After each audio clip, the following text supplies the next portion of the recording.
यज्ञ में मंत्रों का ऊंचे स्वर में उच्चारण क्यों? कहा जाता है कि यज्ञ के जरिए देवता प्रकट होकर मनोवांछित वर देते हैं। वेद मंत्रों, यज्ञीय मंत्रों की शक्ति ऐसी होती है जिसके द्वारा देवराज इंद्र सरीखे शक्तिशाली देवता को भी आने को विवश किया जा सकता है। यज्ञ में मंत्रों का विधिवत उच्चारण एवं जाप द्वारा आहुतियां देने से आकाश में जो अदृश्य आध्यात्मिक विद्युत तरंगे फैलती हैं, वे उपस्थित लोगों के मनों से बुराइयों, पाप, द्वेष, वासना, कुटिलता, अनीति, स्वार्थपरता आदि को हटाती हैं। परिणाम ये होता है कि अनेक समस्याएं, चिंताएं, आशंकाएं, भय आदि समूल नष्ट हो जाते हैं। मंत्रों से आच्छादित दिव्य आध्यात्मिक वातावरण में जो संतानें पैदा होती हैं, वे सद्गुणी और उच्च विचारधाराओं से परिपूर्ण होती हैं। दिव्य प्रभाव से महापुरुषों का निर्माण होता है और लोगों के अंतःकरण में प्रेम, सद्भाव, ईमानदारी, आस्तिकता, संयम आदि सद्विचार स्वयं ही प्रकट होने लगते हैं। प्राचीन धार्मिक ग्रंथों में यज्ञ के अनेक प्रकार बताए गए हैं। दैनिक यज्ञों के अलावा विशिष्ट प्रयोजनों के लिए अनेक प्रकार के यज्ञ कराने का विधान है। हजार, लाख और करोड़ की संख्या में मंत्रोच्चार करके यज्ञ में आहुतियां दी जाती हैं और इच्छित फल प्राप्त किया जाता है।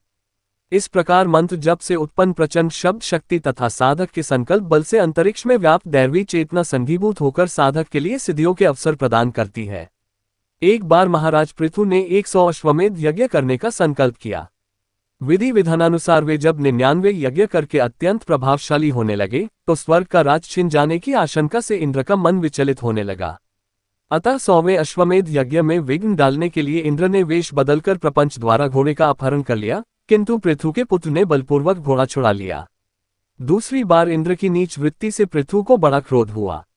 उन्होंने धनुष पर बाण चढ़ाकर इंद्र का नाश कर देने की घोषणा की। इस पर ऋषियों ने राजा पृथु से कहा, हे नृपेंद्र, आपके इस भयंकर बाण से तो इंद्र सहित सारे देवलोक का ही नाश हो जाएगा। आपकी इच्छा इंद्र को मारने की ही है, तो हम लोग आपके मनोरथ के नाश में लगे अभिमानी इंद्र को सारपूर्ण मंत्रों द्वारा खींचकर इसी यज्ञ अग्नि में होम कर देंगे। ऋषियों की वाणी सुनकर राजा पृथु ने कहा, इस दुष्ट ने अकारण ही मेरे यज्ञ में विघ्न डाला है। अतः जब तक आप लोगों के द्वारा यज्ञीय मंत्रों से खींचकर अधर्मी इंद्र मेरे सामने अग्निकुंड में जल नहीं जाता, मैं हाथ से धनुष नहीं त्यागूंगा। पृथु की इच्छा पूर्ण करने के लिए ऋषि अपने हाथ में खुवा उठाकर इंद्र को उद्देश्य बनाकर यज्ञ कुंड में आहुति देने लगे। जब यज्ञीय मंत्रों से खींचकर इंद्र अग्निकुंड में गिरने ही वाले थे कि स्वयं ब्रह्माजी ने उपस्थित हो ऋषियों से निवेदन कर इंद्र को जलने से बचा लिया। सभी के अनुरोध और इंद्र की क्षमा मांगने पर पृथु ने उसे क्षमादान दे दिया। इस तरह देवशक्तियों पर श्रेष्ठता की विजय हुई। इस कथा से यज्ञ प्रक्रिया में मंत्रों की शक्ति का पता चलता है। मंत्र संतुलित ध्वनि के द्वारा मानसिक रोगोपचार करने में भूमिका निभाते हैं। वीडियो अच्छी लगे तो लाइक, सब्सक्राइब और शेयर जरूर कीजिएगा।